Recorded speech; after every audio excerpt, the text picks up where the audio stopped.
It was a moment loaded with political symbolism.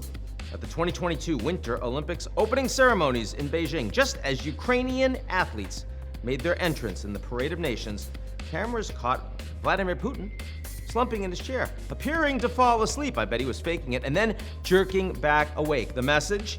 The Russian president, well aware of the thousands of cameras trained on him, unbothered by the international outcry as he amassed troops on Ukraine's border. It was an insignificant country, unworthy of the Russian president's attention, but not his tanks. A few weeks later, Russia began its invasion. Putin's little fake nap was a reminder that despite the International Olympic Committee's insistence, politics have no place at the Games.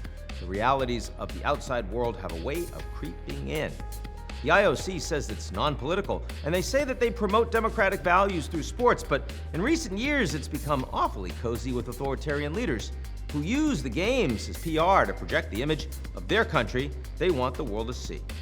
The 2014 opening ceremonies in Sochi allowed Putin to showcase a strong, modernized country, and a state-sponsored dead-of-night doping scheme made it possible for Russia to appear to win more medals than anyone else, burnishing its reputation as a powerful nation as Putin prepared to invade Crimea. In 2008, China wanted to be taken seriously as a major superpower. They poured everything into a spectacular opening ceremony highlighting China's strength, beauty, and technical prowess. But instead of becoming more democratic in the years that followed, as the IOC insisted it would, but of course had no influence over, China became more authoritarian, and human rights abuses continued.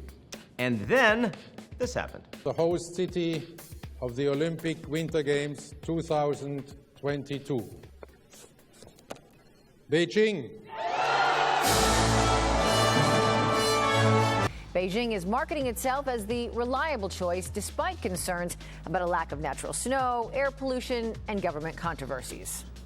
Calls are growing for more transparency in the IOC, which faces accusations of corruption and prioritizing profits over athlete safety and democratic principles. Sportscaster Bob Costas summed up the hypocrisy at the last Summer Games in Tokyo.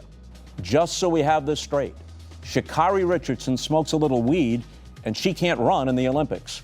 But if your country is run by an international thug or is guilty of widespread ongoing human rights abuses, well then, your country can host the Olympics. The Paris Games come with their own political controversies, with calls for Israeli athletes to compete under a neutral flag, Russian disinformation increasing the threat of violence, and domestic politics threatening to put a damper on French President Emmanuel Macron's big moment. The 2024 Olympics will be a test of the IOC's ability to remain politically neutral, while balancing the ideals of democracy with geopolitical realities of a world that's more fragmented than ever. But can they stick the landing?